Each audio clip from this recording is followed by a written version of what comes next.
Bankers are likely not our biggest enemy anymore. They want us to believe it's about the bankers. The goal is a slow overthrow. They want to get us to a civil war. This financial industrial complex is building financial weapons of mass destruction to centralize as much Bitcoin as possible. Once someone goes into a Bitcoin ETF, they're never coming back. Trump is delivering crypto capital, centralization of as much Bitcoin as possible, and getting ready for false flag operations. The biggest enemy that we have is this culture of celebrity and idol worship. Some of our friends, Simon, that sit at the table with us, they're the bad actors. We now have let the enemies into the gate. They're coming for our privacy because they know that's the best way to enucleate Bitcoin. And that's what the Samourai case really is all about. That should have scared the shit out of everybody. By popular demand, in this explosive episode, Dr. Jack Kruse and Simon Dixon, two brilliant minds, rip apart the global pyramid of power, revealing who truly sits at the top, how we got trapped here, and the terrifying road ahead. They hammer home why your privacy is under siege right now and expose how corrupt elites are weaponizing the Samourai case to crush resistance. Want to fight back? Links to sign the pardon petition are in the description down below. Good morning, gentlemen. Thank you so much for joining me today. I want to dive right into it. This is very exciting for me. We got a meeting of two incredible minds here, and I think there's a lot of signals going to come out of this. So just to kick things off here, Simon, you've warned that BlackRock has become the CEO of the Proof of Weapons Network, a stateless mafia more powerful than any president, army, or law. It's the bankers and the debt merchants who can crash nations, start wars, and now own a substantial amount of Bitcoin through ETFs and other products. And Dr. Kruse, while I believe you share that sentiment and your concerns about the financial cartel, I would suspect that you put the real threat maybe isn't necessarily in the boardroom, but perhaps it's more like the DARPA, Zionists, the transhumanists trying to hijack our minds and turn us into compliant slaves, even if we hold our own keys. So, Simon, just starting with you, who is the actual threat to Bitcoiners and our freedom? Ultimately, who are we up against here? And is Bitcoin held in self-custody, used as money, sufficient to break free? Yeah, well, that is the battle. So I've been involved in Bitcoin since 2011, and the latest round of Bitcoin attacks, because it's been attacked ever since I first got involved, is certainly from what I call the financial industrial complex, of which I see BlackRock as the most important node in that network. That can change, but it's a complex of venture capital, private equity, investment banks, commercial banks, and then the asset managers have kind of found themselves on top of the chain in the latest iteration of financialization, securitization, and now tokenization. BlackRock, I classify as the CEO. This financial industrial complex is building financial weapons of mass destruction to centralize as much Bitcoin as possible. One of those nodes is the ETFs, because once someone goes into a Bitcoin ETF, they're never coming back. You're not going to sell your ETF, have a tax hit, then try and figure out how to get it out of BlackRock into a bank, then into an exchange, then into purchasing Bitcoin. That whole iteration will get your bank account shut down in the process. The other is Bitcoin treasury companies. This is, raising finance from the financial terrorists in order to purchase Bitcoin. So you can put it in a Wall Street wrapper and then structure debt instruments around it and perpetual, obligations of fiat currency, so that then they can use that in order to manipulate the short-term price of Bitcoin. The other is obviously leverage. You've got the derivatives complex that is being built around Bitcoin. And then you've got other nodes where companies like Strike are now offering Bitcoin-backed loans. And so therefore you can get margin called into giving up your Bitcoin. And when you combine all these together with stable coins, which are essentially investing in Bitcoin and Bitcoin mining using the government's yield, you've created an entire complex. All you need now is to add banks that can create paper Bitcoin. And the battle is centralized Bitcoin within the financial industrial complex versus self-custody. And we need to win that battle. And we need a certain amount of the network to prop up self-custody running nodes in order to win that battle, because they want to centralize as much Bitcoin as possible. Beautiful. Dr. Kruse, your thoughts? I think he described 99% of the pyramid. The 1% he missed, which is the top where the gold leaf is the control aspect. It's where the transhumanist comes in. And if you understand like the things that I've talked to Breedlove about, things I talked to you about last time, is that you don't need to control assets to control people. That's what Meyer Lansky did back in the day. That's exactly what Roy Cohn did in the in between frame between Meyer Lansky and Epstein. And now the layers that you have the Google layer. Uh, Clearly, Simon and I are aligned on the Saylor ETF Fink layer, but I think the more important part that I think maybe Simon is missing, and I wouldn't say missing, I just don't think he appreciates it. The most important part of the control aspect is what Trump told us in Nashville. You're going to have your Bitcoin. You're going to do everything you want with it, but we're still going to be able to control it, and they're going to use computer interfaces. That's where the AI stuff comes in. So let me give you the evolution, so we're all on the same page.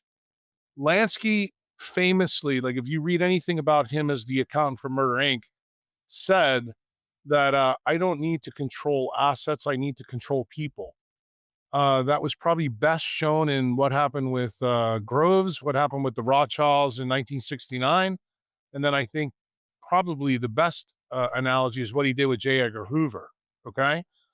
Where did the next iteration come from? Roy Cohn. Most people may not know this. I put a tweet out this morning about it. And I don't know if Simon knows it because it's more US centric, but Roy Cohn was a Russian Zionist immigrant who became very famous because he was Trump's fixer before all the other lawyers were the fixer. And he used Joe McCarthy as part of the Top Gun, I would say, defense. Let's bring them closer so that we can infiltrate the U.S. Army. And this goes into the part of the story where DARPA fits in and everything else. The other thing is we need to also enucleate the power of the U.S. military for wrench attacks so that they'll do the bidding of the Zionists in Israel. So what did he do? Roy Cohn took a playbook out of Lansky. This is the evolution until Epstein. And he basically saw to it that they would use the idea of getting communism in by fighting communism. So he was the lawyer for Joe McCarthy, for McCarthyism in the United States. And what did he do? He set up a PSYOPs. And so we're clear. I know we talked about the last time you and I talked. What's a PSYOPs? PSYOPs is the hook, but they only show you the bait. So what was the bait? The bait was what everybody in the United States and Britain and the Western powers saw, that the United States was going against communism in the 50s and 60s. But that's not really what Roy Cohn was doing.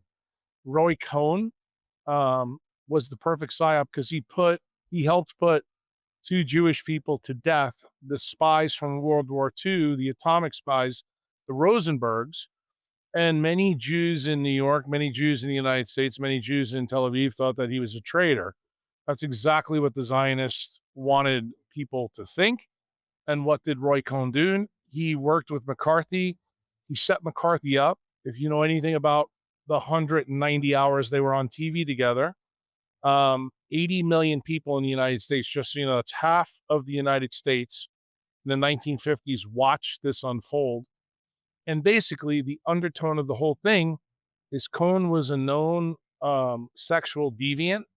And the guy that they put him on TV with, they sold through Time Magazine and the New York Times as also a deviant. And what was the whole point? Because I know a lot of people don't know the context of this.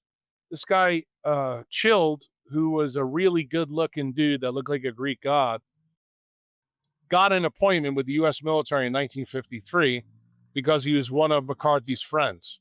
Roy Cohn set this whole thing up to make McCarthy look like a useful idiot. What was the real issue?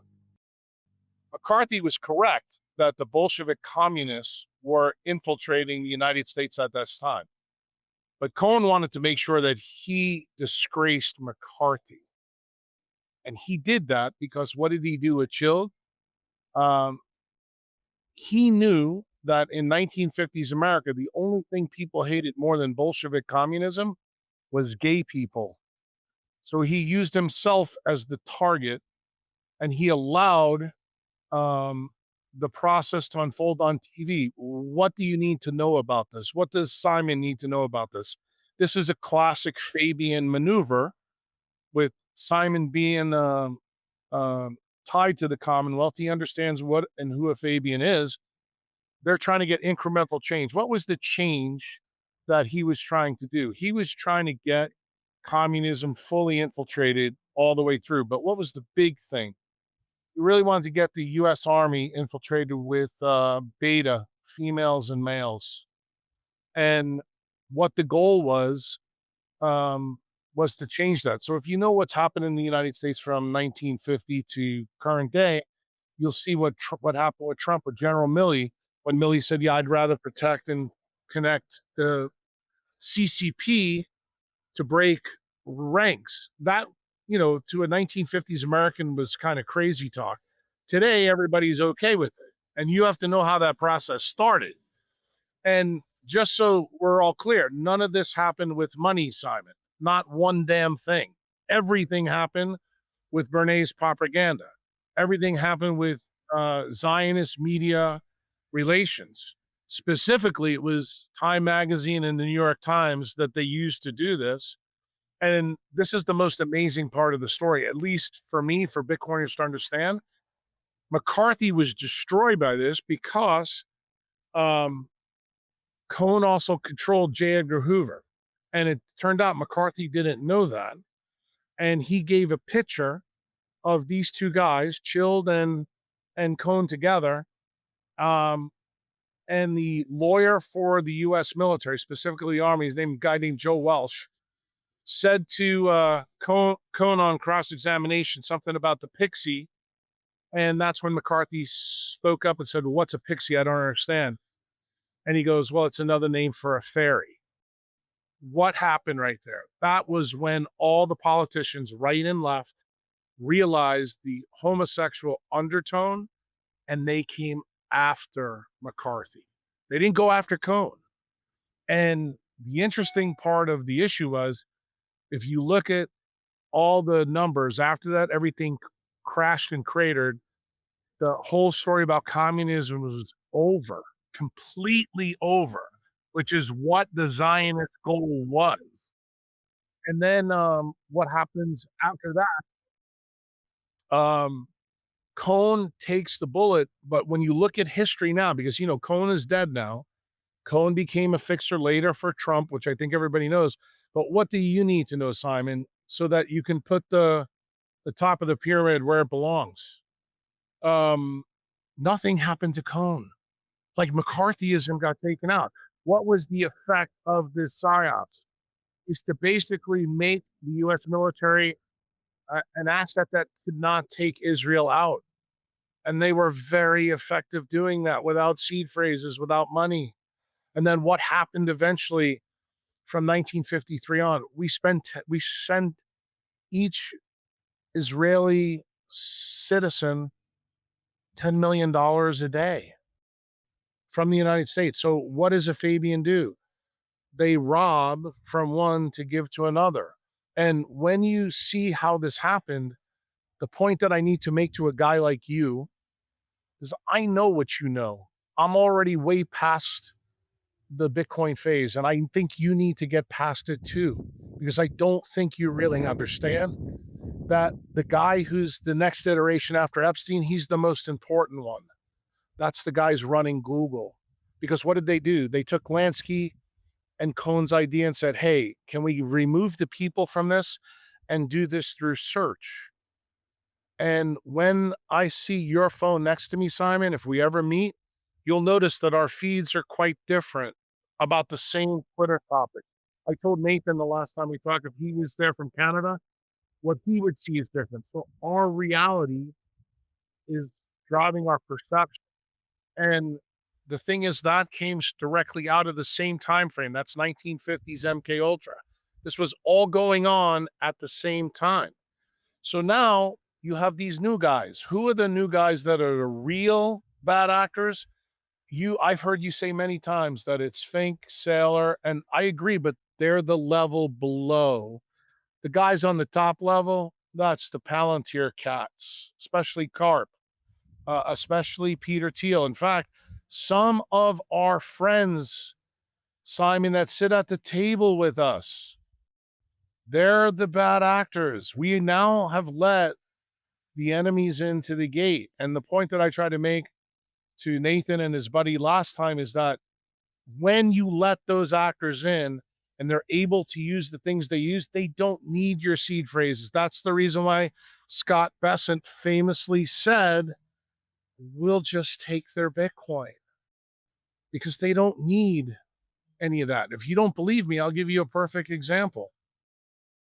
That just happened. All of us saw it unfold. Two guys last night released something about Samourai Wallet. That should have fucking scared the shit out of everybody. Why? Because we have a constitution. We know that that was not a money transmitting business, but what did the Southern District of New York do? They said, we don't give two fucks. Do you know why? Because it started with Roy Cohn. Roy Cohn is the one that changed all that, made it acceptable for us to put people in jail. Now, back in Europe, people are being thrown in jail for tweets. So the point I'm trying to make to you is this poor guy's going to jail for 5 years. We know the charges are bullshit. In fact, I will tell you, I have a Bitcoin developer that's sitting right next to me who I made listen to this because I knew we were going to talk about this today. And he's madder than hell. He's more mad about this than we were about Ross. But do you want to know what Ross was? Ross is another psyops that Trump gave us. That's all it is. And the bottom line is, as I told Nathan, what's the real plan that I think we all need to go? Because Simon, Nathan, me, everybody, Marty Bent, we're all on the same team. But I don't think we're all thinking about this the right way. I think the psyops we have to be worried about now is they're both sides, left and right. Doesn't matter who you want to put as your evil empire. They're coming for our privacy because they know that's the best way to enucleate Bitcoin. And that's what the Samourai case really is all about. Because what did they have to do? They had to take his server to knock it down. CoinJoins is going to be the next thing they go after. Because that's effectively, doesn't matter what your seed phrase is, doesn't matter how much Bitcoin you got. The bottom line is if they can turn every locale into a place where they can turn it into the Southern District of New York, we're all fucked. And that's the real game that we should be talking about. I think the Saylor BlackRock thing, I think all of us know, I think Max Kaiser's done a phenomenal job at warning all of us that to make a market in Bitcoin for a nation state, you know, like Samson and Jan 3 guys are talking about, you have to have about 1.5 million Bitcoin to do that. Well, that's where the treasury companies and Saylor comes in. So basically, they're the useful idiots for the nation state players that we're talking about. And the key is, in the grand scale of things, I don't think Fink and Saylor really play a huge role here when you understand it's really about how we think. Can we maintain Bitcoiners as first principle thinkers to understand how we need to do things? Because the bottom line, even if they take everything away that they're attempting to take away, because that's what I think the Samourai case really shows us, that we're still going to have peer-to-peer access. They're not going to be able to turn the fucking internet off. That I can tell you. Because they need it actually more than we do. And I think when you begin to understand that, the case that I'm trying to make, Simon, is that we have to be wiser than everybody else. And I said to Nathan, and I don't know how he felt about it because we haven't talked about it, but I think everybody who's a Bitcoiner needs to get Sun Tzu's book and really look at it. Because let me tell you something. What Roy Cohn did in the 1950s to the people in the United States was absolutely fucking brilliant. And just so you're clear, so you know the history, the guy that Roy Cohn set up this psyops with, do you know what he became famous for after it was all over? He made a movie called The French Connection. That was his payoff for being part of the psyops. The Top Gun story that you just heard, remember how it comes when he said to the guy, I want to bring you closer. Do you know who just bought TikTok, right? Ellison. His son this morning just did a hostile takeover. Do you know who's the guy that spoke out about Paramount buying Netflix? No. David Ellison, his son. So now, guess what? Tom Kruse, who talks shit about this, now he is in the crosshairs. So what am I trying to say to you? History has a really interesting way of repeating. It never repeats exactly, but what you're seeing going on right now with Ellison is exactly what Roy Cohn did to McCarthy and what Roy Cohn eventually did for Trump.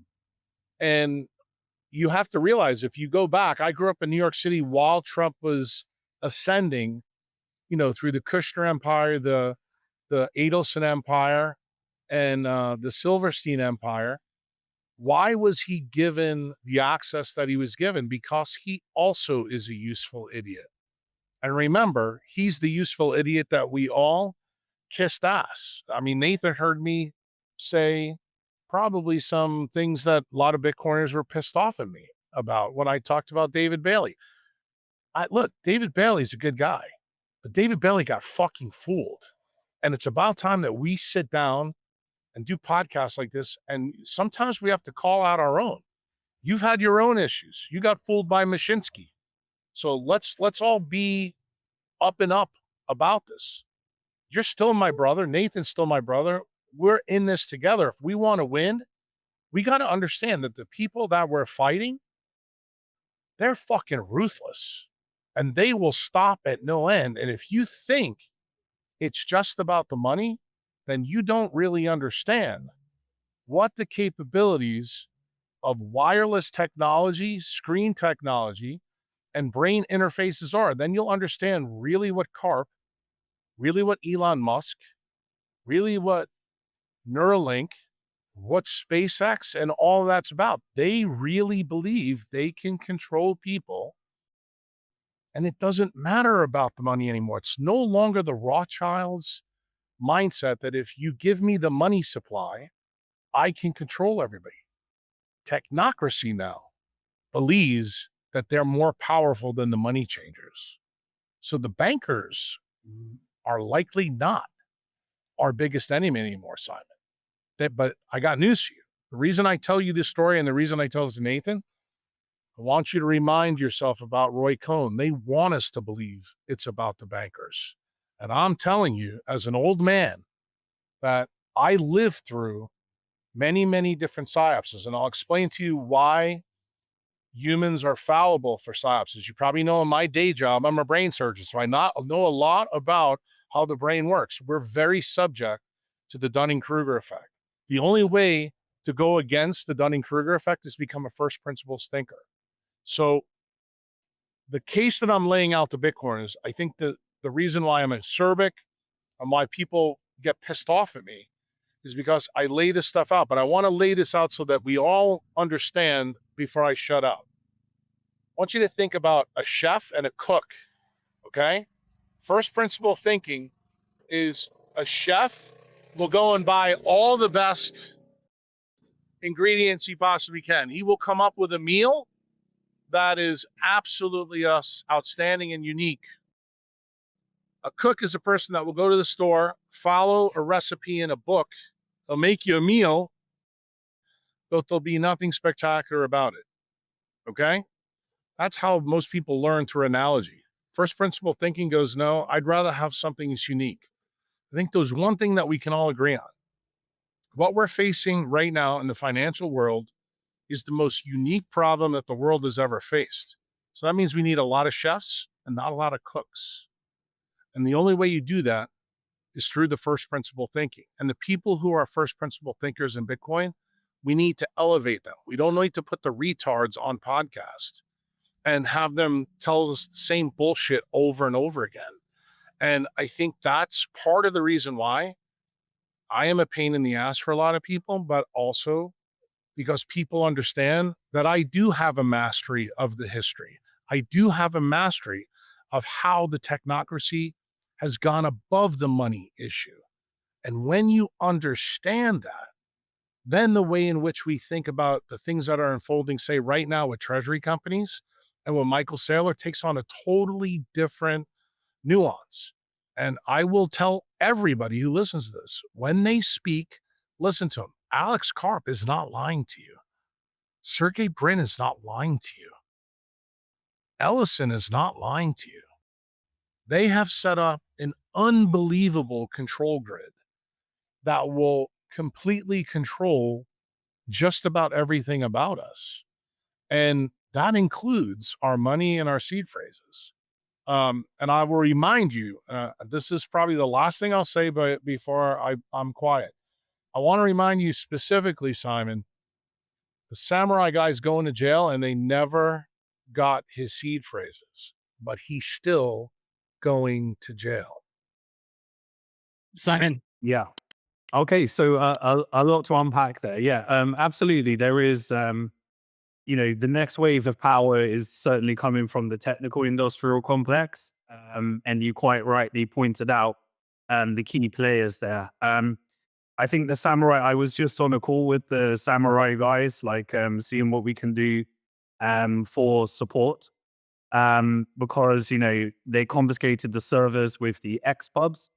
This is certainly a case that is being put forward in order to chill people into using these coin joins and various other innovation that is important as an essential defense there. I think it's really interesting, the Trump case, because it pulls together a couple of attack vectors. I've quite often said the biggest enemy that we have from Bitcoiners and podcasters right now is this culture of celebrity and idol worship.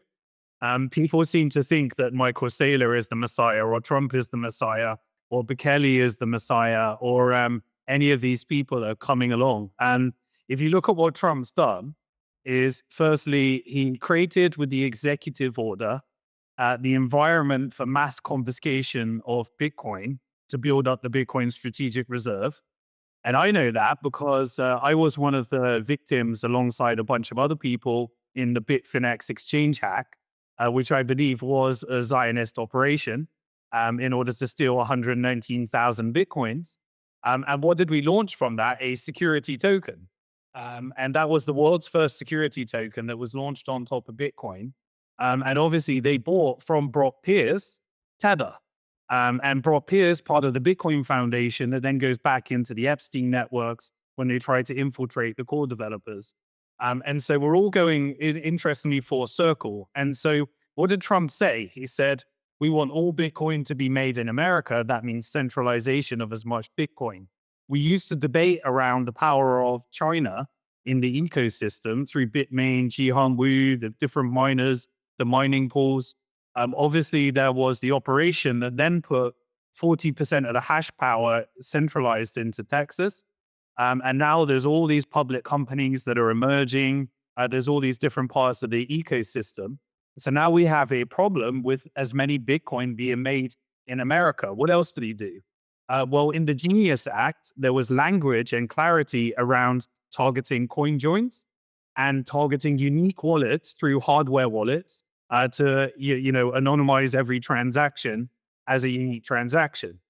He also put language which came from the finance and bank lobby that gave the banks the ability to use the funds held at the Federal Reserve to back a stable coin.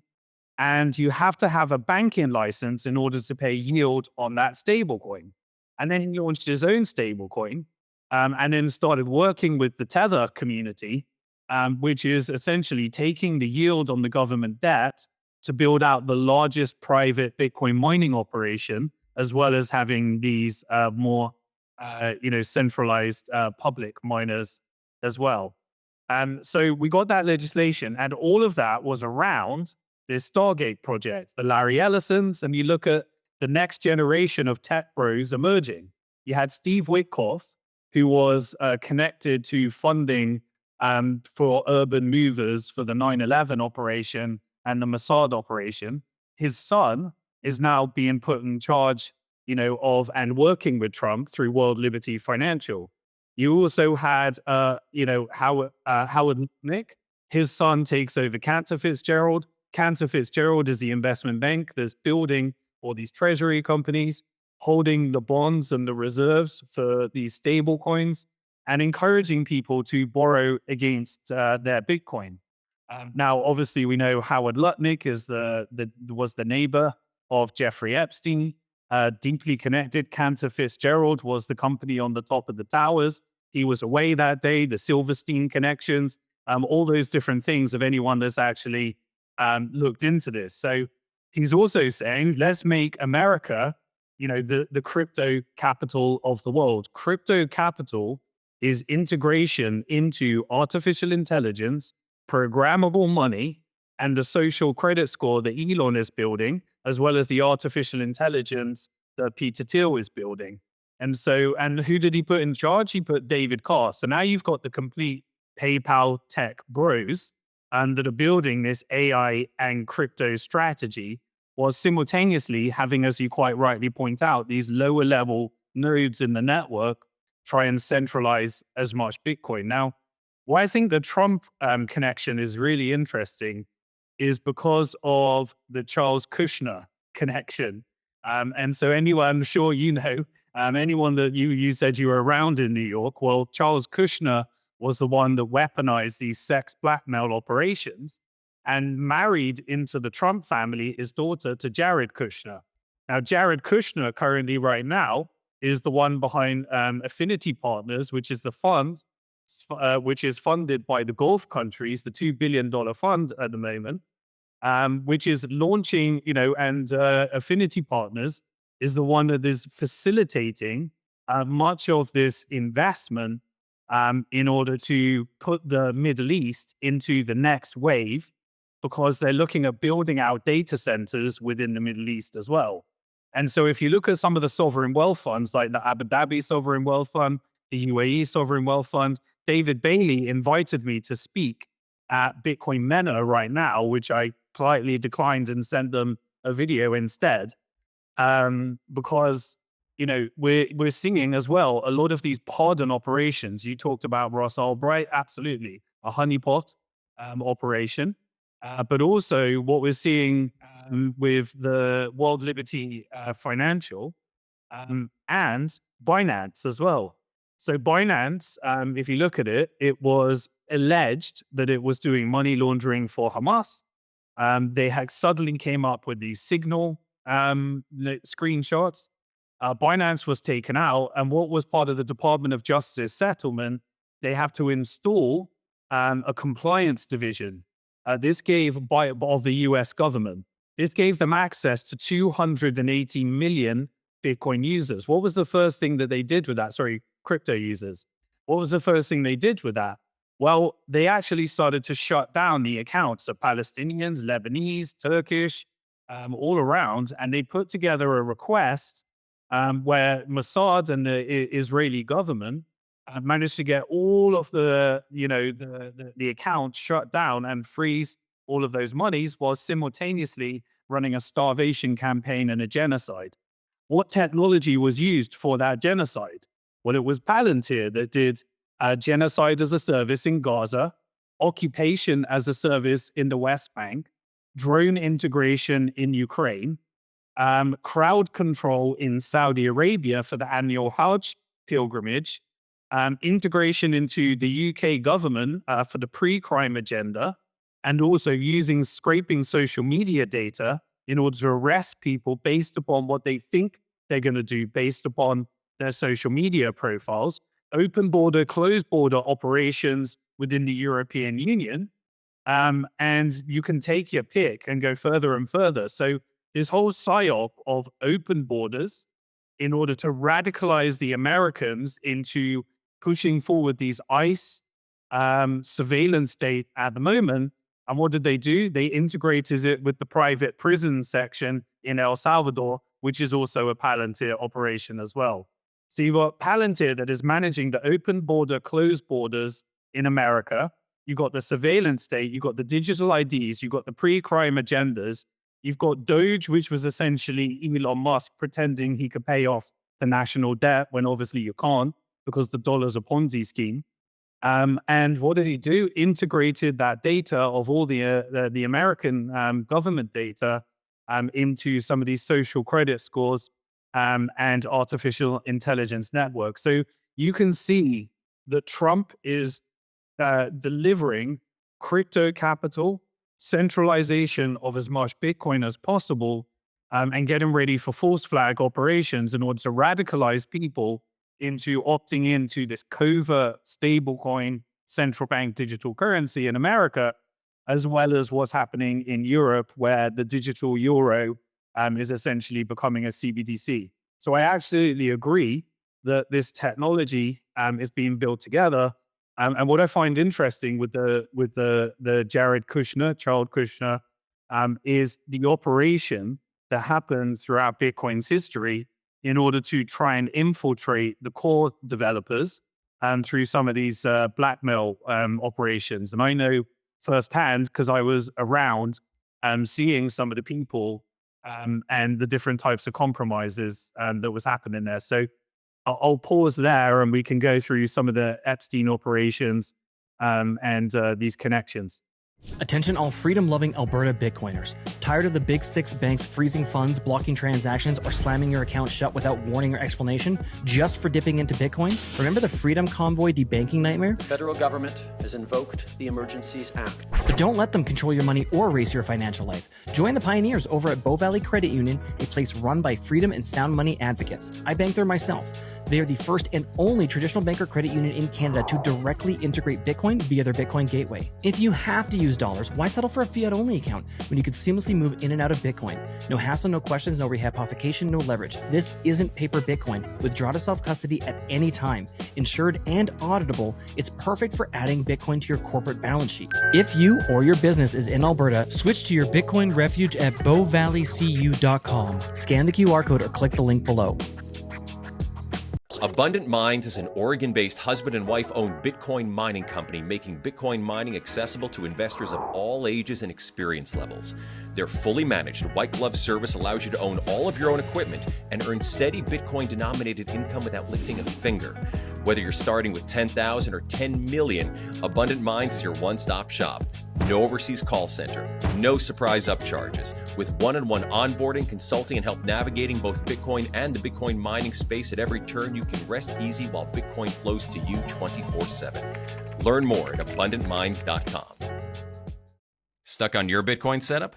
Unlock expert guidance from top educators. Schedule a free chat at bitcoinmentor.io and get started hassle-free today. All right, let's jump back into the episode. Yes, Yeah, Jack. I would say, to that point, I think we have to take a step back in history because Simon laid a lot out.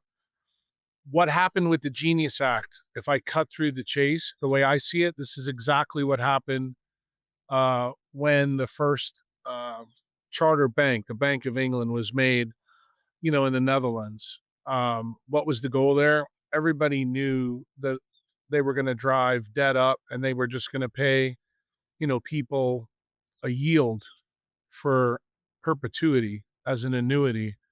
If you take away all the fancy terms, the modern terms we have because of the financialization that happened from that time, from 1666 onwards, understand that the key mechanism of the bank charter, the Bank of England, was basically to make a debt-based system. That's exactly what the Genius Act does for crypto and Bitcoin. And when you understand that the people that set the system up will be able to get, an annuity paid to them. What we're seeing is that because the fiat system is being imploded and a new one's being placed, they want to make sure that they still get the VIG on top that they got when they established the Bank of England. And I think most people who are Bitcoiners understand how the Bank of England went through all the centralized monarchies. It wound up in the United States. The same people that set up the Federal Reserve, what did they do? They psyopsed Woodrow Wilson. So Woodrow Wilson and Donald Trump have a lot in common. And I've been telling people to go back and look at what happened with Woodrow Wilson before the Federal Reserve Act. You'll notice that even some of the same policies are in place, like tariffs and things like that. You'll be stunned about the immigration policy as well. You'll see many, many things, but Americans are not really good at knowing their history. Why? Because remember who controls education in the United States? The government. They only teach you what they want you to know, and they really want you to be an obedient idiot. That's really the whole goal of the centralized system in every facet. So it does take the first principle thinker to go back and put this together. And like I've been in rooms and in spaces where, I heard Simon arguing with, some pretty famous Bitcoin lawyers, Zach Shapiro, to be quite frank. And one of the things that I think people need to understand that some of the people that are in our family still can be our problem. And that's why I mentioned to you, Nathan, that we just had Thanksgiving here in the United States. And, you can hate your Uncle Joe, if he just doesn't see the whole picture. And I think the thing that I like about doing this little conversation between all of us, this is really beneficial for the audience because they get to think about all the pieces that they know, but they're also getting to hear about the pieces they don't know. And the pieces they don't know begins to explain some of the geopolitics that are around. For example, what's the main goal that Simon brought up about the open border policy? It's not a psyops. It's actually, this one is more direct. To have a one world government, you can't have militaries going in and destroying people. So what do? You take people with brown skin and put them in white countries that use fiat money and let them do the destruction. What's the key? The key is what Bukele told people at the CPAC thing. Make sure you don't fix the judges. Make sure you don't fix the AG. Well, Trump didn't do that. So what's the rhetoric? The rhetoric is I'm going to fix and I'm going to do MAGA, but he's not really fixing it. He's got Kristi Noem on there with her pretty face. It's got ICE people running around, and you think that they're fixing all the shit that Clinton, Obama, and Biden did. That's total horseshit. The goal is a slow overthrow. What's the real key, Simon, that I would put out to you? What's going on in the United States? I think it's even more simple to understand. The real big problem that I see for the United States is Amendment 1, 2, and 4. 4 is a real pain in the ass for the people in the government. So what would they really like to do? They would like to divide us along lines of left and right, between Clinton, Obama, Biden, and Trump. I think you can see that those lines develop. They want to get us to a civil war because if you're a Brit or part of the Commonwealth, what do you know about the Magna Carta and civil wars? Like the British already had their civil war when they killed Charles I and they had Oliver Cromwell in there. What happens? You write new charters. Guess what the one world government really wants to happen in the United States? They want us to go to a civil war, so we'll write new foundational documents. You want to know the truth? American patriots that own Bitcoin, we don't want that to happen. We have to get rid of the occupiers. Who are the occupiers? This story goes all the way back to the Roman Emperor Augustus. They're the proletariat. They're the guys that have the knife in the back of the people that we see on our TVs. Those are the people behind Macron. Those are the people behind Trump. Those are the people that are behind Obama. We see Obama going to London right now. The London power base is where all this begins. And for all the venom that people have, and they talk about the Jews versus Zionists, I will remind you, Simon, of this key historical point, because I think we need to fasten it down. The people who are the original proletariat for the real banking cartel, the Templars, they were based on the land that Israel's based on right now. Don't forget that. This story is as old as human history. Okay? They are running the biggest game you can imagine. And Fabianism is not something that a lot of Americans understand, but it's exactly what's happening to us.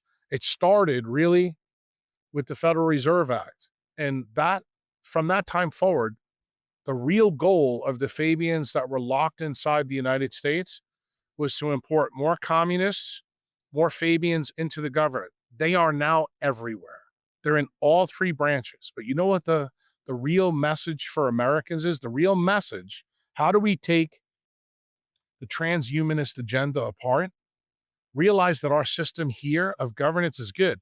I will tell you, Simon, if we get really smart about this, we can actually use the Top Gun strategy on them because they're centralizing Bitcoin in America.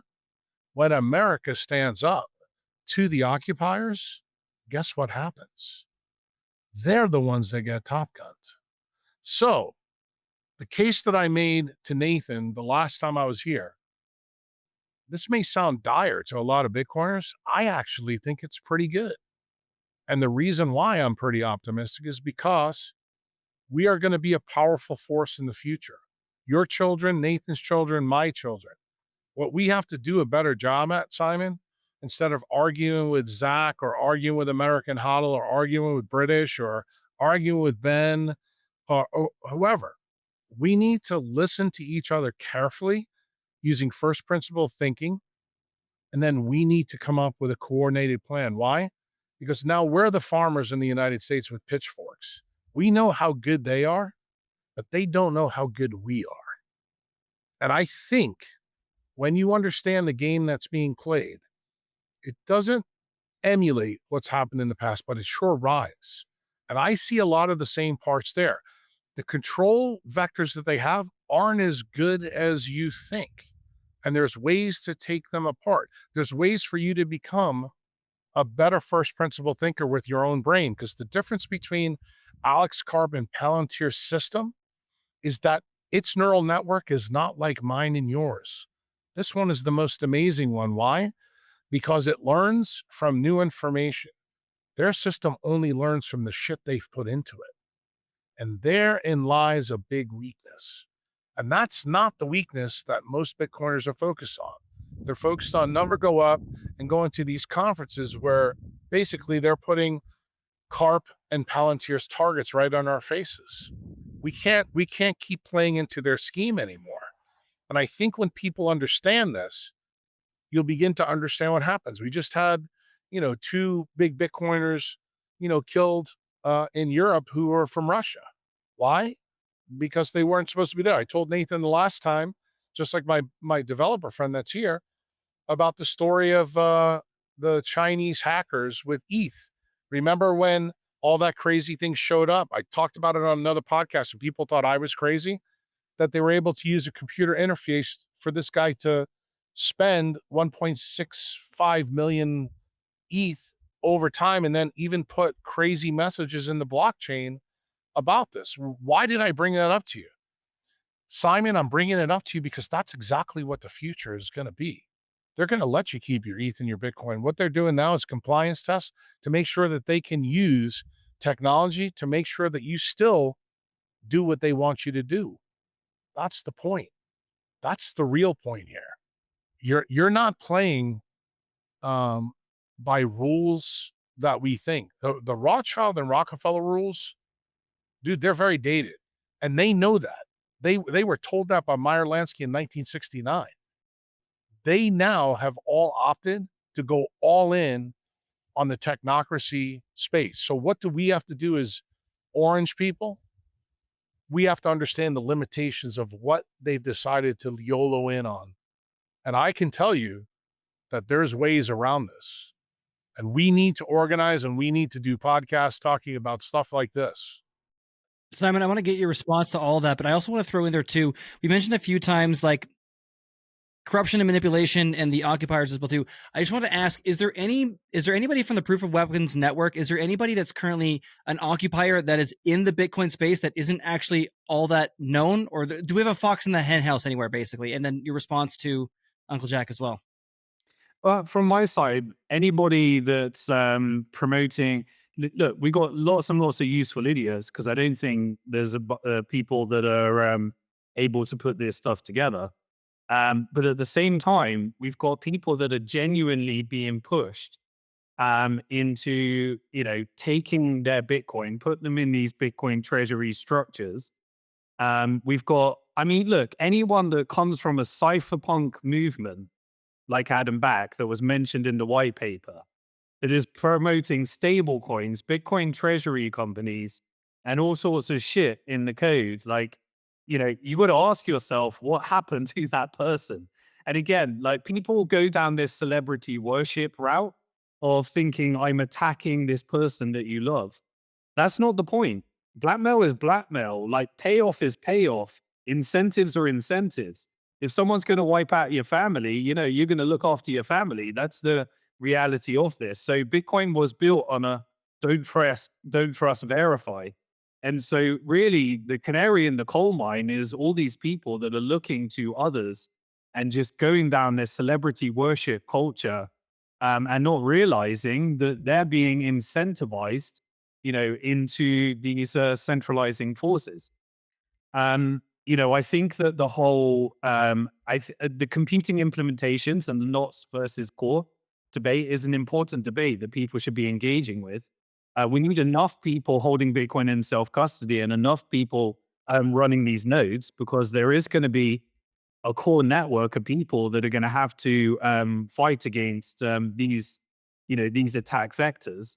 And as I said, one of the interesting things I think is, if you look at this whole concept of a one world government, well, clearly there is an operation to do what they did to the British Empire.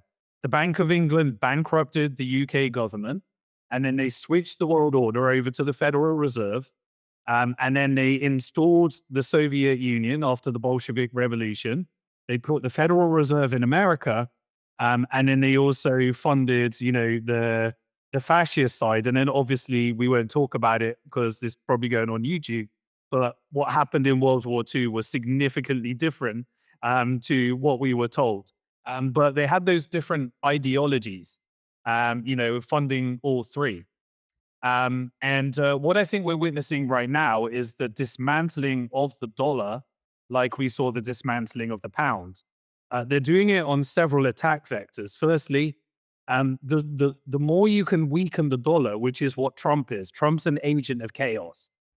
I'm sorry, the reality is that the dollar is a debt-based Ponzi scheme that requires a perpetual debt cycle, the IMF covert operations, in order to continually roll over that debt. And so when you take on, quote, the deep state, and you take out USAID, you're weakening the dollar because it is propped up by these covert operations in order to force people into dollar enslavement. But they're coming after, they're coming after three things. So they're breaking the petrodollar. The way they're doing that is by Scott percent strategically weakening the dollar in a managed transition. And the countries in the world, the Hong Kongs, the Saudis, the various other Emiratis, when they peg their currency to the dollar, they're currently subsidizing the peg. So if you look at Saudi, they're selling their gold and selling their treasuries to maintain their peg. Now, the weaker the dollar gets, they're going to have to depeg at some stage.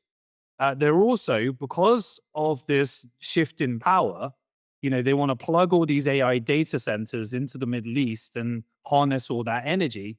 We're getting resolutions around, these investments and these colonial investments within the Middle East, and they're relocating some of the crypto bros over to UAE at the moment.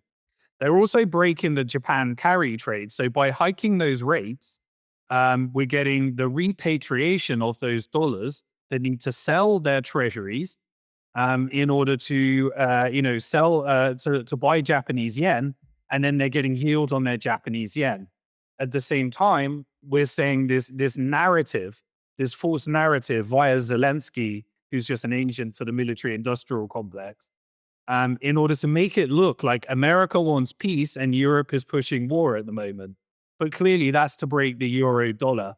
There's $1 trillion that they want to make from destabilizing Europe. Europe is, is fully subordinate to, people look at the power structure and the power dynamics. The way that I see it at the moment is you obviously have the Bank for International Settlements. The most important node in the BIS is the Federal Reserve. The Federal Reserve is owned by the private banks. Those private banks are now public companies. Those public companies are owned by the asset managers. you have to have perpetual money printing of dollars. You have perpetual investment and inclusion in the index funds, and you have to have media manipulation in order to maintain those power structures. But at the top, BlackRock, the Federal Reserve is using BlackRock's Aladdin technology. And that's how BlackRock ended up with the ETFs department of Barclays during the global financial crisis to end up with all these board seats and voting seats. You got the Treasury that was using BlackRock's technology during COVID. So they've got both fiscal policy and monetary policy. They've also got all of the different money managers and fund managers that are using their technology. And so you got peak centralization at the BlackRock level. Now, where it becomes interesting is this technical industrial complex. Many of those players are still subordinate to the capital flows they need. And they've obviously got to get continual Pentagon budgets, which is the big, beautiful bill. They've got to get continual capital flows, which is why you're seeing this AI bubble. Essentially, there's two K-shaped economies within America. You got the rich getting richer and the poor getting poorer, the debt slaves and those that own the assets. And then within the stock market, you got the S&P, where stocks are doing dismal, but it's going up because all the money's going into the tech bros. And so you've got this cage-shaped economy within the index as well. And that requires this constant flow of Pentagon budget and capital flows that we're seeing at the moment. But by simultaneously breaking the dollar, you'll notice that the number one funder of US treasuries right now that's propping up this market is Cayman Islands. And Cayman Islands is just the hedge funds. It's not the economy. It's got UK and Japan is reducing. China's reducing.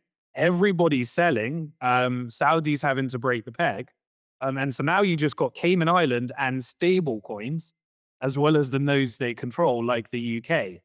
And so by having this, escalation with Europe right now, which is going to be a war zone, no doubt about it. They just want to asset strip everything. And Zelensky's their man in order to try and repatriate some of this funding. They're also breaking the euro dollar. So they're breaking the euro dollar. They're breaking the petrodollar. They're breaking the Japan carry trade.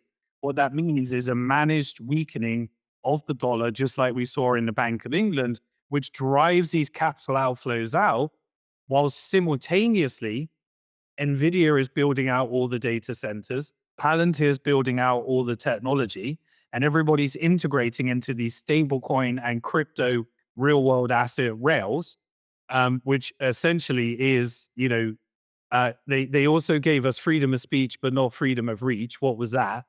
That was essentially, we're not going to cancel you anymore because we want you talking. We want to know what you actually think. We don't want to cancel you because that's your social credit score. That's feeding the algorithm so that we can reward you with higher interest rates or lower interest rates based upon your language and what you're saying.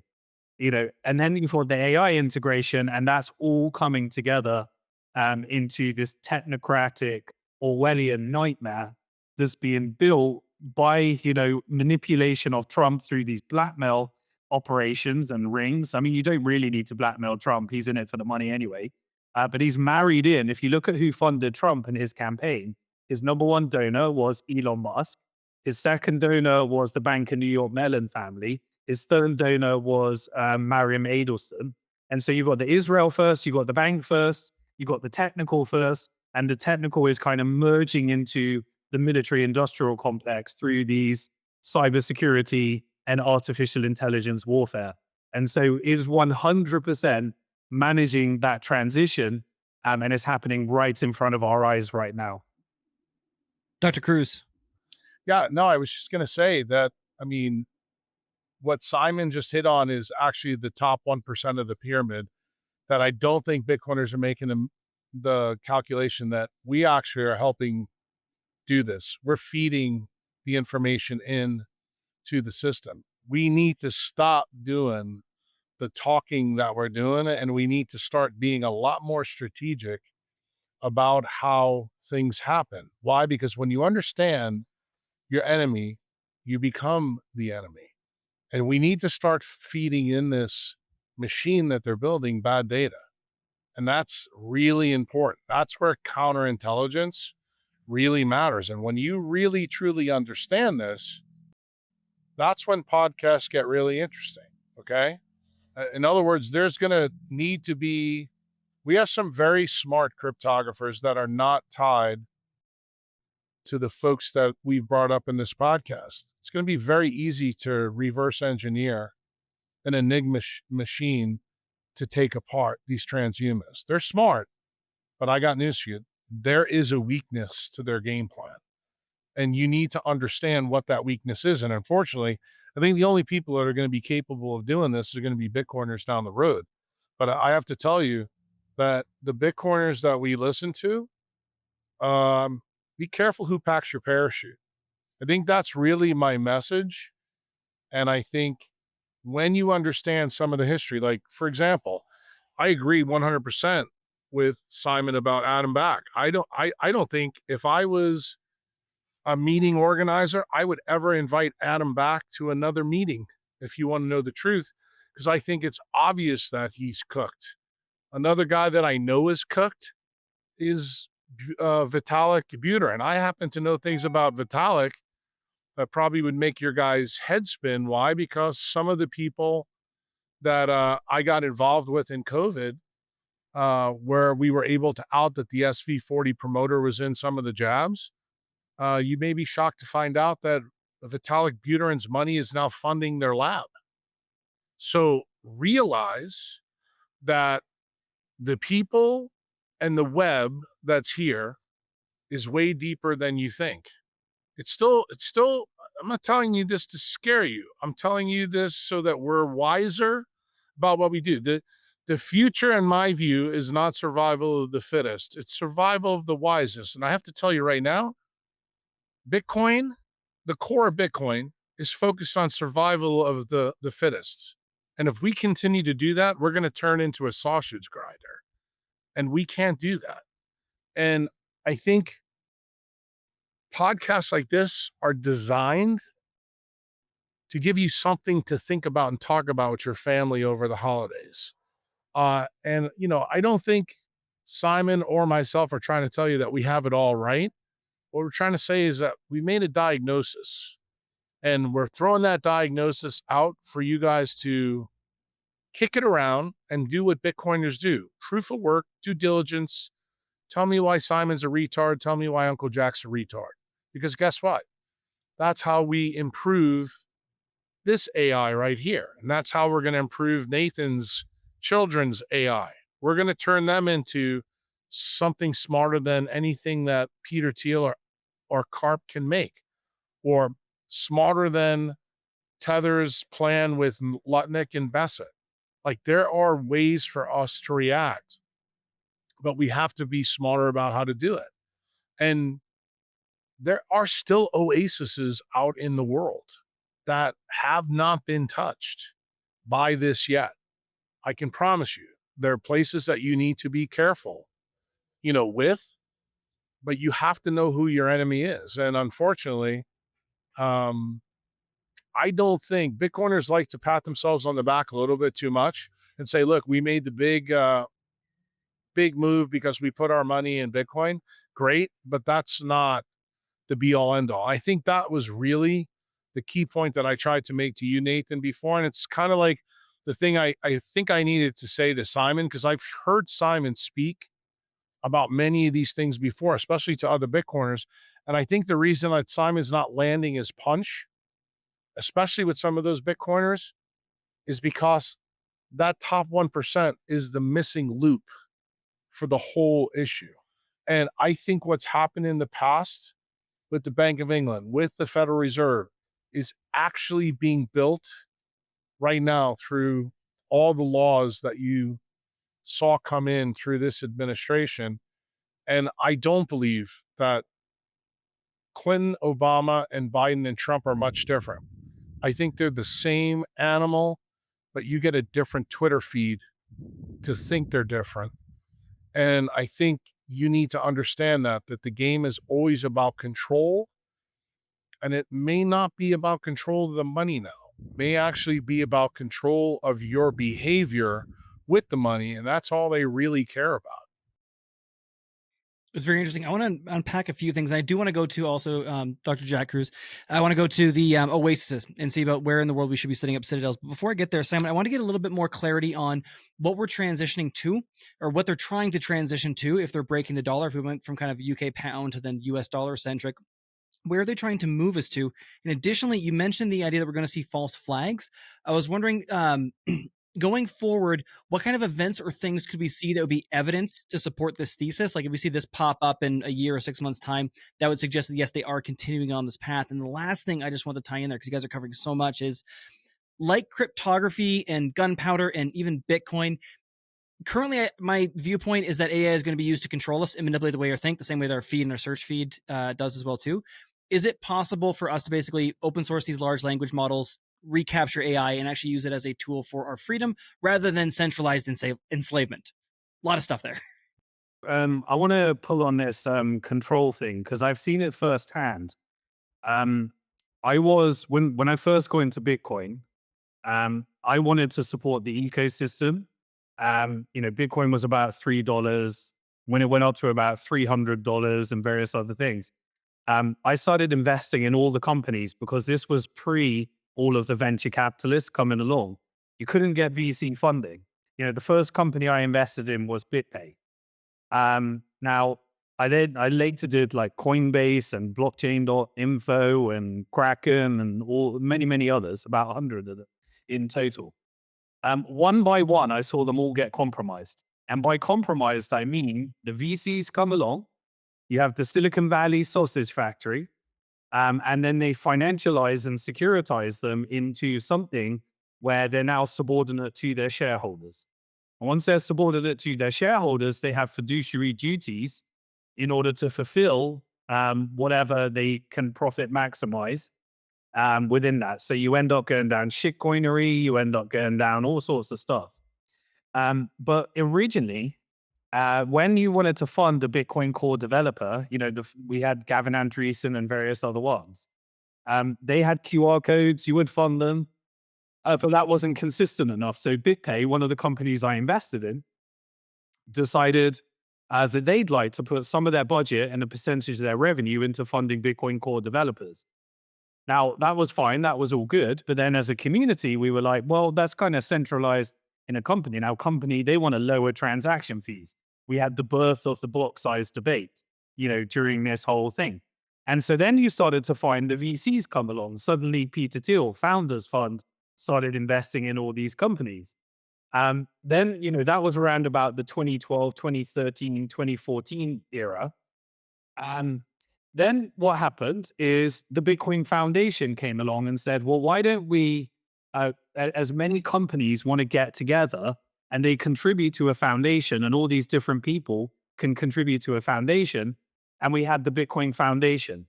One by one, you saw every single member compromised or attacked. So what was the first one? You had Mark Capellis. Now, Mark Capellis, many people think of him as the guy that stole 800,000 Bitcoin and found 200,000 under a mattress through Mt. Gox. Well, actually, he bought that exchange. Who did he buy it from?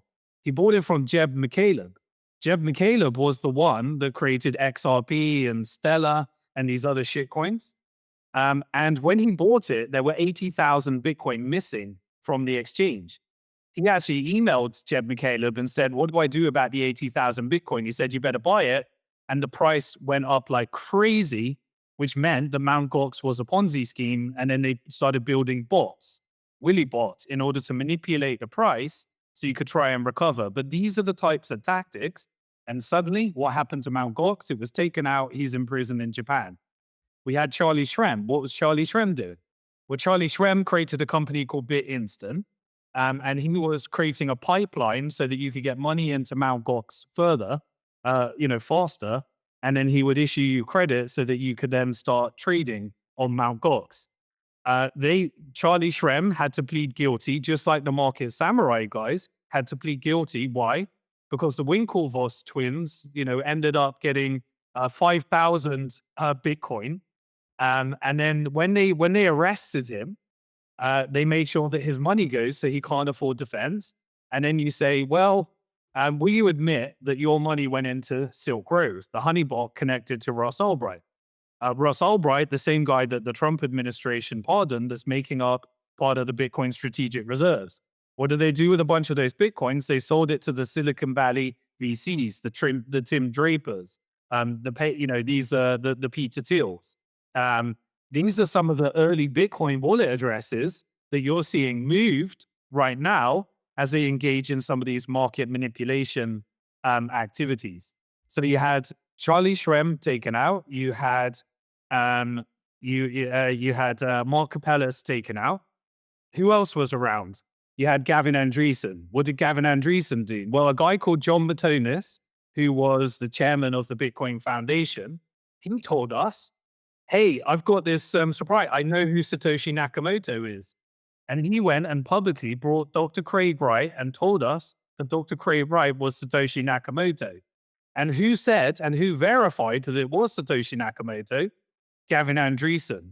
And so Gavin Andresen, the first Bitcoin developer that met with the CIA when Satoshi Nakamoto left the project, told us that I have cryptographically proven that he controls the Satoshi keys after John Matonis comes along and says it's Dr. Craig Wright. Now, one of the early Bitcoin investors was Roger Ver. Roger Ver was involved in the Bitcoin Foundation. He said, with Jihan Wu, who created Bitmain in China that had just received funding from Sequoia Capital, that here's another version of Bitcoin so that we can fork away from that. And that ended up being called Bitcoin ABC, that was rebranded as Bitcoin Cash.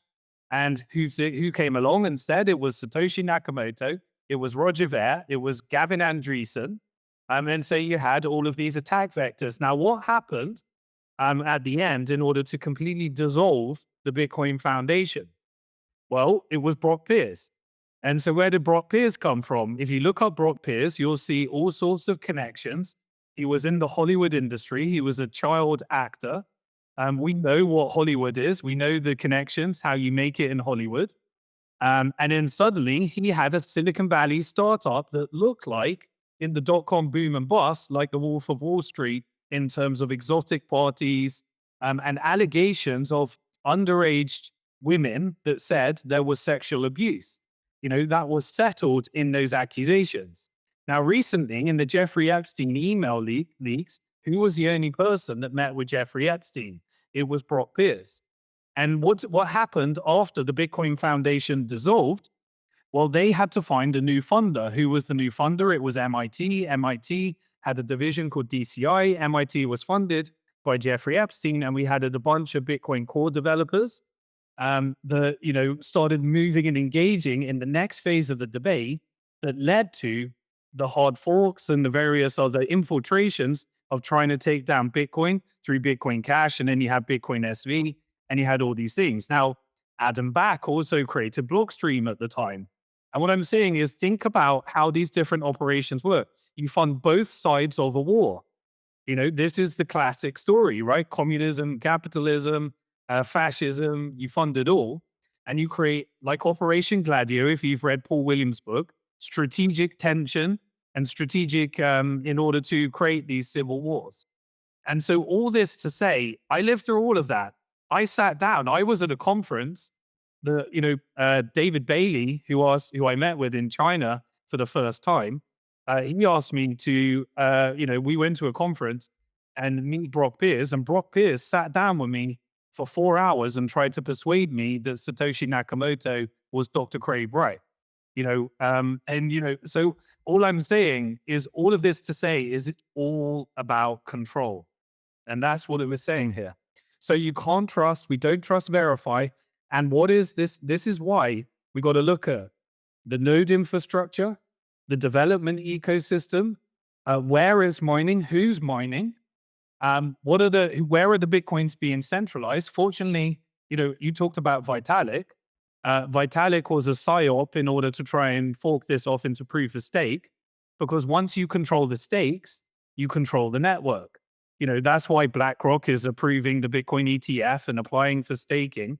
We remained as proof of work. We didn't turn out as into Bitcoin Cash, But all I'm saying is we are always under a constant state of attack, where we need to remain the different parts of the ecosystem, where we're sufficiently asking the right questions, because just from the parts of the ecosystem, and I haven't been deeply involved in the whole Knots versus Core, but I can see a control and a PSYOP operation, and we need to be very, very vigilant and very, very aware of these manipulations that are happening all around, trying to get as much control as possible.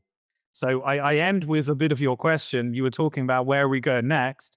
We're moving to multipolarity. The British Empire handed over to the American Empire. The American Empire is handing over to what? A multipolar world, which can have a global agenda, a global central bank, digital currency. But the reality is that Bitcoin is the resistance in multipolarity. While we're weakening the dollar, we need to make sure that we've got sufficient levels of hash rates. We've got about 21% in China, 40% in America. We got a small amount in Iran, about 11% in Russia. We got to maintain that this is, as these different players are getting involved, that we're always spreading out the network. Unfortunately, I believe Bitcoin in a multipolar world is going to make sure that we push out some of the parts of that ecosystem globally, and we need to support other parts of that ecosystem as well.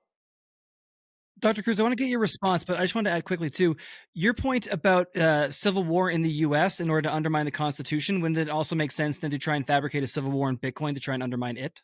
Yeah. Well, I mean, obviously, once you understand what game's going on here, that it's the one world government, the antidote to that whole thing is Bitcoin. You also have to realize that the node issue, I think is a really interesting debate that people need to start thinking about, and how we do things and where we go. Like, Nathan, I want you to remember when we talked about, citadels, maybe where we go, why we have to have 60-foot catamarans, because, all of us talked offline and said, there's no places here in, I don't know, New Zealand and Auckland. Why don't we send a couple of our patriots that are orange, down there to start a mining pool? I believe that's going to happen. I believe it is going to happen. The key right now is to protect our state from transhumanists, from the AI world. There's things that we can do. Guns are one thing. I don't think guns are going to be as effective, but are there other weaponry that we have to do? Do we have to stay smarter, wiser than who's there? Because remember, one of the things that they're doing in the control section is the people that are protecting them, that they're getting sicker. Their defenses are also down. And that's part of the weakness of their plan. They don't see those things. And the reason why is because they're very confident they're going to win. Why? Because they've been winning for 500 years. But that doesn't mean they're still going to continue to win, because remember, the rules of engagement change. When you move the rules of engagement to different locations, different latitudes, different altitudes, different zip codes, guess what? The battle's different. The battle that Simon will fight, the battle that Nathan will fight, the battle that I will fight, I don't believe are going to be the same battle. But what's the end point? The end point is we are lock, stock, unison together, because we understand how to destroy a one world government. It is through multiple axes of control. And here's the irony, to circle back to your point. It's what the founding fathers found. Tripart government made the United States extremely stable. What are they trying to do? Get rid of tripart government, which they've been very successful at. They're going to do the same thing with Bitcoin. And that's what we're kind of laying out in this podcast. We're trying to explain to you that the covenant between Satoshi, the white paper, and all of us is also constantly under attack. And many people don't realize it, and they need to.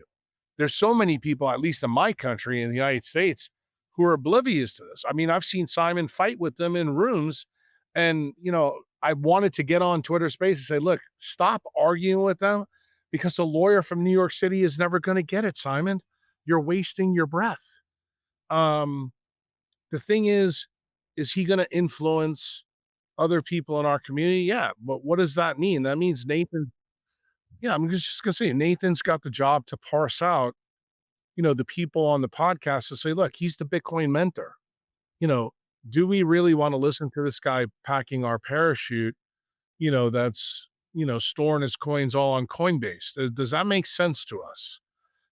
By posing those difficult questions and listening, to different podcasts. To be honest with you, I appreciate coming on and doing this because it's very, very clear. I'm probably more optimistic having talked to you guys because I think we're all on the same page on this. I think the difference is that we just got to tighten up how we think about those different things and the things that we talk about in the future. Because remember, the AI for us that's coming, these are new Bitcoiners that are not minted yet. We have to make sure they're able to buy Bitcoin. And if they can, then we have to start thinking about making sure that our peer-to-peer network abilities to share with them is intact and capable.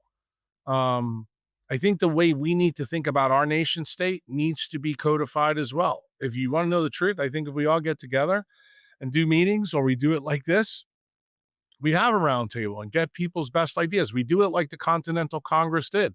We get in there and fight with each other and say, look, this is what I think needs to happen. Why? Because I do think we need to be more unified and more wise about how we do it. It's almost an oxymoron to say that decentralized people need to be more centralized and consensus. But the beautiful part of Satoshi's white paper is the consensus is built into the white paper. As long as we do that, we're good. We're not going to have to worry about it. Anything that takes away, from the security of the network, we need to actively go after and support.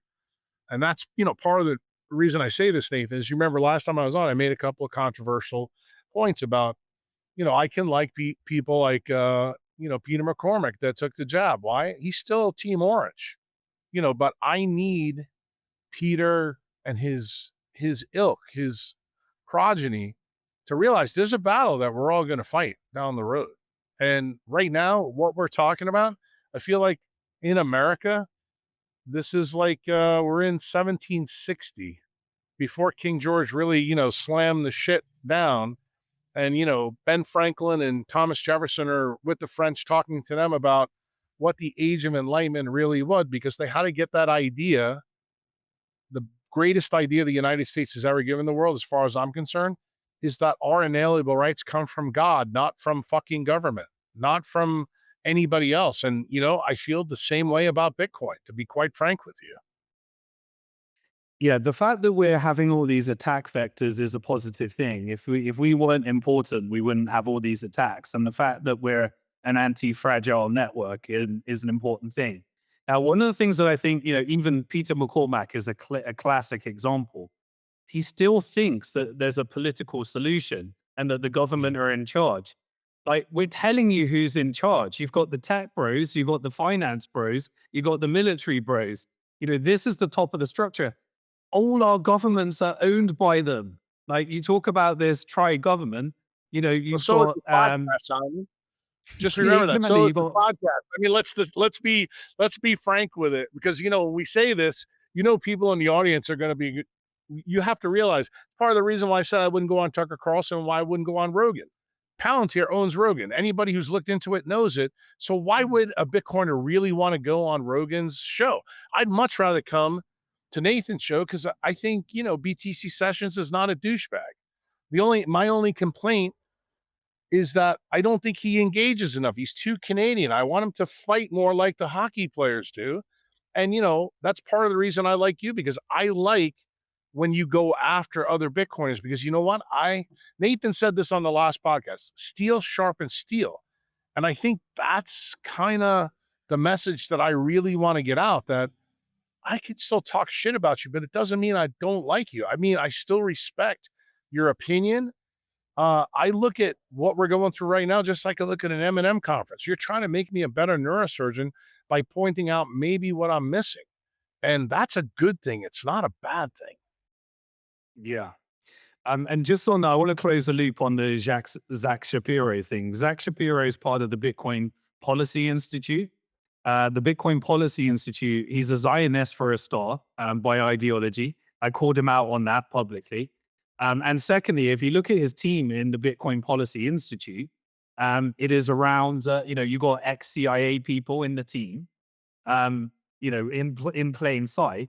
But also with the things that he was doing, he was bragging to me about the projects he was involved in. Apparently, he was saying that he was standing up for the Market Samurai case. And so the Market Samurai case was where he was saying, yeah, we're trying to make sure that you get self-custody. We're trying to stand against central bank digital currencies. And so you got to understand that these are within our community, these different, and they're trying to raise finance from the Bitcoin community. And that connects to the Market Samurai thing. Even the current debate around NOTs versus core. Just think about it. What is the core essence of the debate? You've got one faction of core that says we want the ability for everyone to put shit on the chain and spam on the chain. What does spam on the chain mean? It means tokenized real world assets. It means NFTs. It means shitcoins. It means stable coins. It means central bank digital currencies. And that's one side of the debate. What does Larry Fink want to do? He wants to tokenize everything. They want stable coins. They want all these covert operations. Now, what's the other side of the debate is that they're saying, well, we want to maintain the ability to take out the spam. Now, if you're someone that's looking to control Bitcoin as much as you can, you're thinking about we control it through the spam, but also we control it from the other side. If somebody can filter out spam, then we can force them to filter out other things. And so you've got both sides of that debate. And depending on which side of the celebrity worship you're on, you're going to bow down to one of your celebrities and say, yeah, and that's why I say it is critical thinking. Remember what Bitcoin is. Bitcoin is an open source boardroom with competing different factions that is not perfectly decentralized, but the most decentralized thing we have in the world. And there is constant attacks. The other thing I want to point out for the people in the audience probably have gray hair like me, what Simon just said, that's the modern evolution of what's going on. But this is very similar to what we just saw happen with Ukraine and Zelensky. What's the real point there? The point is to steal money from the United States through the NGOs. Why? To make us more in debt so that we'll be more compliant for what's coming next. I would tell you the same thing is true what happened in the Samurai case or the cases with Charlie Shrem. Let's make it so we put him in house arrest, take all his money away so that he can't defend himself. That is like the most unconstitutional thing you can do. And in the Samurai case, remember, they actually hid the fact that when the DOJ went to FinCEN and asked them, is the Samourai Wallet a tool of money laundering? The answer was no. And they buried that in discovery for 1 year. So that is a Brady violation. So that tells you the mindset of the people in the U.S. government. They give two fucks about the rule of law. Why? Because they know they have so many judges in place that they can still run this game. It's the ultimate wrench attack. And what's happening to us through history? Money has been coming out. What is inflation? It's the same thing that's going on with Zelensky. What you really want to take it so people wake up? This is exactly what China and Japan have been doing in North Korea. You want to know where all the uranium and rare earth metals are coming from? They're coming from the people who are shitcoiners that had control in China. That's why that market's broken. And remember, that market is going to be really important to the people like Karp and Palantir. But are Bitcoiners paying attention to that? Do Bitcoiners understand what David Sachs is really doing? Like the next iteration of this multipolar world that Simon is talking about is going to be based in stable coins. If you want to know what Lutnick's whole game is, that's it. He went from the primary broker-dealer for treasuries. Now he wants to run the show in stable coins. That's the game that's being played. It's very interesting. Yeah. I wanted to kind of tease two things out there. One, I had this thought while you were talking that with regards to the multipolar world, Is the distribution of hash kind of giving you a little bit of a hint of who's Yes. going to be the big players in the multipolar world? Okay, perfect. And then additionally, Simon, I'll start with you. I feel like things are going to escalate. And again, you can always see like doom's kind of on the horizon, but I do think that particularly with the Samourai case that we're going to see at least, and Dr. Kruse, to your point from last time, the kumbaya moment for Bitcoiners in the US might be coming to a bit of an end here. I have a sneaking suspicion that it kind of is going to coincide with the end of the debt cycle. I'm wondering, one, if you see escalation on the horizon in terms of regulatory outright attack on Bitcoiners, and then two, where you think we are in the debt cycle at the moment. Yeah, well, the good thing about Bitcoin is that the elites and wealthy want Bitcoin for themselves as well. So they try and create a two-tiered structure, just like AML and KYC, right? You don't want anyone doing money laundering, and so you create all these honeypots through regulated institutions. But in the meantime, Jeffrey Epstein is banking through JP Morgan or BCCI or the Vatican Bank and those networks. So it's about creating a monopoly. But it's a bit like the islands of the British colonies. They still Right. want Isle of Man, safe places. Guernsey, Jersey, Exactly. all of them. Right. That's where They all still the want safe think just moved places everything for the from London. elites. Yeah, I totally agree. I hope people really understand that point you're making, because we're seeing it in those banks. Like you go to Jersey, you go to Guernsey, you see the Isle of Man, what's going on. You can even look at Barbados, Bermuda, like all the tax shelter havens. The same shit's going to go on in the crypto shitcoin world that Lutnick's trying to build. Yeah. So that's the thing. The elites still want Bitcoin. They don't want to kill the golden goose, but they just want different rules for everybody else. They want to self-custody, but they don't want you to self-custody. And so they're launching these idols for you to worship and creating tax incentives, like, and all these different types of loopholes for you to put your money with them. I want to leave people with different acts. And you talked about the AI side as well. Look, the reality is that nothing stops this trade. Like, I mean, the trillions that are being invested into taking us down this world is something that we can't stop. But what can we do? What can we learn from? But if you want to boycott the Federal Reserve and the Bank for International Settlements, then you own Bitcoin. If you want to boycott BlackRock ETFs, you own it in self-custody. If you want to boycott the banks, then you don't borrow against your Bitcoin and you stop mining fiat currency by putting it with a custodian and borrowing against it. If you want to boycott this artificial intelligence, then run your own LLMs on your own local environments, because you're not going to compete by staying outside the system. We're moving to this AI world. Nothing stops that train. But what can you do? You can run your own LLMs. If you want to boycott the globalists, the Zionists, whatever your different iteration, the Fabians, we all have different, where the source are. Then you spend local. You move to places which are rural. You build your own communities. Like, people are funding to get. You don't borrow from the bank. You get 30 people together that are rich Bitcoiners, and you put some in, and you build your own community, and you shop from farmers, and you support local. Like, this is where we chip. Our vote is not voting for a politician and expecting Trump or Mondani or whoever the next person is. It's us looking after ourselves, building our own community, spending local, not borrowing. You got to boycott the systems, and that's what we need to do. And so our own LLMs, our own investments in decentralized technology, our own self-custody. And here's the thing: they ain't going to take it away.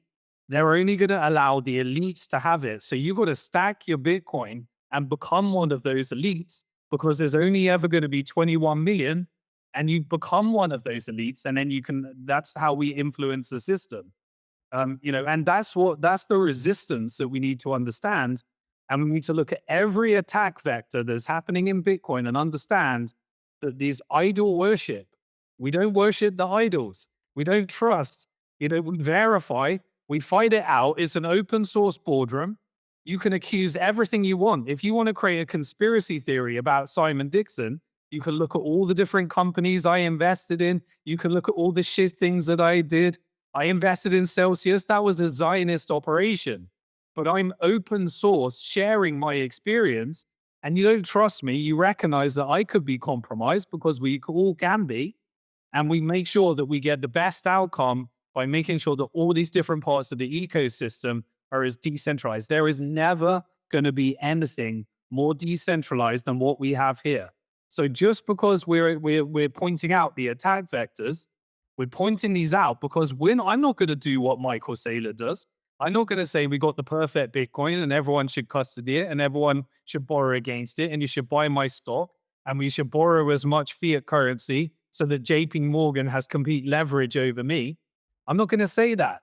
We've got to get closer and closer to the way that Bitcoin was designed, which is money you can own, money that has a fixed supply, money you can spend, and constant attack vectors to try and change those core things. We have nodes, we have miners, we have users, we have companies that try and centralize it. And we just need to make sure that we're vigilant and we're talking about the real shit and we're pointing out the compromise and attack vectors that people are worshipping and falling for head over fist right now. And it has to be global. We can't centralize this all into one honeypot ecosystem. This has to be, in a multipolar world, you have countries that hate each other mining Bitcoin so that when one goes out of control, the one that hates each other sees an opportunity.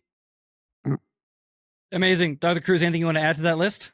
No, I was going to say, now that we've laid the podcast out, you probably can't market the end of this because we really agree. I mean, if you really think about it, I don't think there's a big disagreement. I mean, the same thing is true when, the communities that I'm building, I'm way ahead of that game. I've been doing that for 20 years. Do I think you have to hold passports from people that hate each other? Yes. Turkey and Iranian passports are really good. Do you want to drive a Mercedes-Benz or, a Lamborghini? No, because they send all the information back to Peter Thiel to put in the algorithm. So maybe you go buy a Changan or a GWM car. I don't give two fucks if Mao has my information. But that's the kind of thing that we need to start to talk about on podcasts instead of talking about, I don't know, the next great wallet or, hey, are you involved with MSTY? What's your point there? I just think that the future is bright. I don't want anybody to leave here and think that it's not, because it is. I am very bullish about humanity, the human blockchain, and I'm extremely, extremely bullish that human blockchain is powered by Bitcoin. That's the key. Yeah, it's beautiful. The last thing I just want to ask you, Dr. Kruse, but in time I'll let you jump back in as well too, is that you spoke about we need the savages to coordinate. We need the somewhat centralization of our decentralized data. Do you have any thoughts on strategies or tactics for Bitcoiners to coordinate to deal with this situation? Yeah, I do. I probably don't want to out it right here, but I would say you've started it today with me and Simon. I also would say, like, when Max and Stacy have a golf tournament, if Simon doesn't play golf, he should still come, because it's the things that we're going to talk about there that are going to be interesting. Do I think signing up for a ticket to go, I don't know, to Bitcoin Las Vegas makes sense? No, I don't think it makes sense at all. Why would you want to have a meeting in a place where, they try to kill MBS, and gave you a bullshit PSYOP story there? We have to be smarter about this shit. And do I think there's going to be opportunities for us to meet? I told you, Nathan, and I'm telling you again, maybe we can let Simon in on the game. I think maybe we need to buy a lot of 60-foot catamarans and meet each other in the ocean, outside of Madagascar. Maybe let's go see what Antarctic is and what they're doing down in the holes in the ground there. We need to get out and see the world and build the world that we want. I mean, we all know that the world is fucked up in very many ways, but we have the ability to change what they're doing. We absolutely do. If you didn't get anything from this podcast, please at least get that. And we all have special abilities. We all know history in different ways, in different epochs, and how they fit together. You need to understand the evolution and what's coming, because guess what? When you think we're done, then we need to do this when I'm probably on my deathbed. You got gray hair and Simon has gray hair, because we're going to have a new generation of Bitcoiners that we have to teach how they try to screw us in the 1990s, 2000s, 2010s, and 2020s. We need to tell them the story about what happened with the treasury companies, what happened with Lutnick, what happened with Trump, and we have to be honest about it. I think that's really the benefit. And I applaud you and Ben for putting this together on short notice and doing this, because it sounds like it's the audience that asked for this. I don't know how happy the audience is going to be when they find out that Jack, Nathan, and Simon really aren't that far off in where we're thinking about things. I think it's a good thing. And just know that I think our union is strong. I really believe that. The Bitcoin union is strong because we're savages.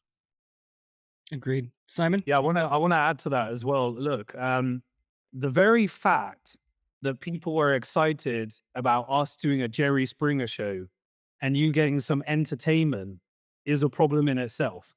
Because we're here, I'm a serious guy, and Bitcoin's a serious topic. We can have fun. I'm not saying that. But this is a serious topic.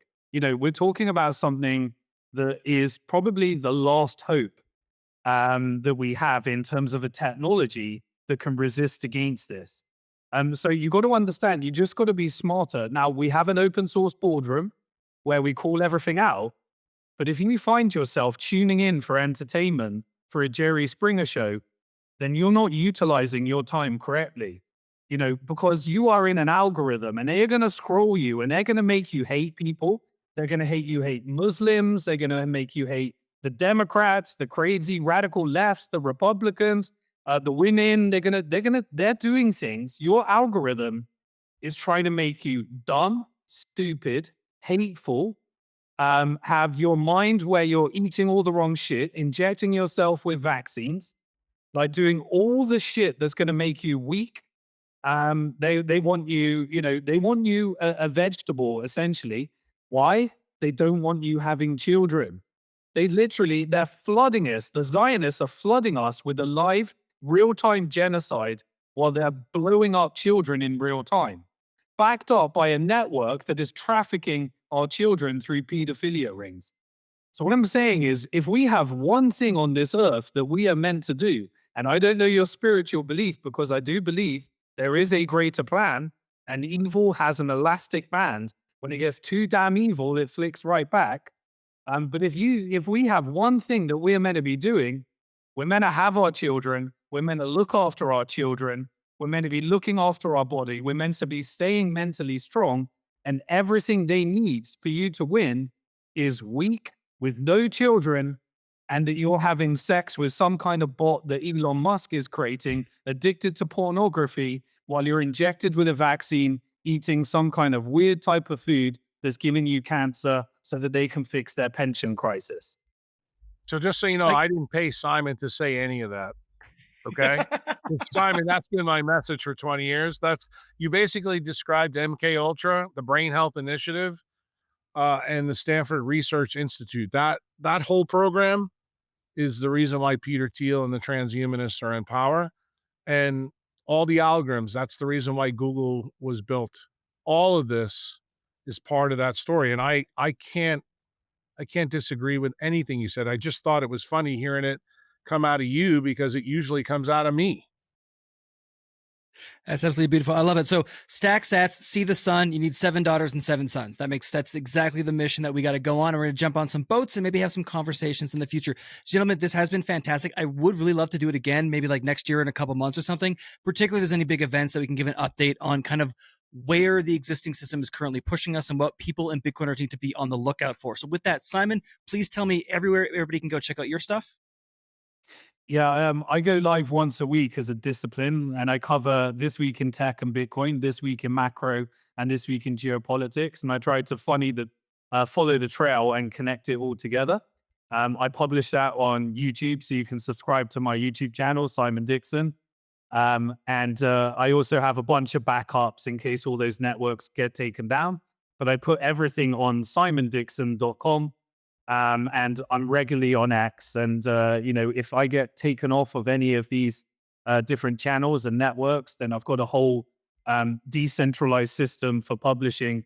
And at some point, I know I'm using X and I know I'm breaking all the rules at the moment, but at some point, we're going to recognize we're really building our social credit score and we're going to get knocked off these networks and we're going to have to go decentralized at some point. So everyone be ready for that because, this ain't going to last forever for us to be able to talk like this. Agreed. Uncle Jack, tell them where they can find you. JackKruse.com or Kruse@Destin.com. I've been building this community. It's fully decentralized already. That I am my own LLM. I have servers in many different places, so I give two fucks what they do to me. You can find me with my big mouth on Twitter, but I'm always Dr. Jack Kruse on every social platform. I think for the biology stuff, my website is still probably the best place to go. But I think for the stuff we talked about today, until Elon Musk muzzles me, probably Twitter is probably the best place to get the live feed of what my stream of consciousness is that day. Quick reminder, guys, please do take 2 seconds and help defend open source privacy tools. Head to billandkeonne.org and sign the petition. Donate to the families if you can.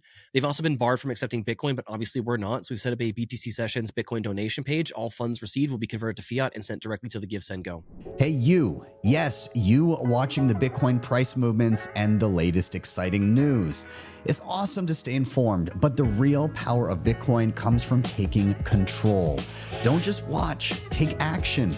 Head over to btcsessions.ca/learn for free step-by-step tutorials that guide you through every major skill you need to know, plus full video playlists for deeper dives on any topic you like. And if you're ready for the ultimate fast track, scroll to the bottom and check out bitcoinmentor.io for premium one-on-one experience with my team of Bitcoin experts to ensure you get it right the first time. Don't wait. Secure your Bitcoin future today. Hit the link in the show notes or scan the QR code on the screen. If you enjoyed this episode with Dr. Jack Kruse and Simon Dixon, please do like and subscribe and check out the previous episode with Dr. Jack Kruse.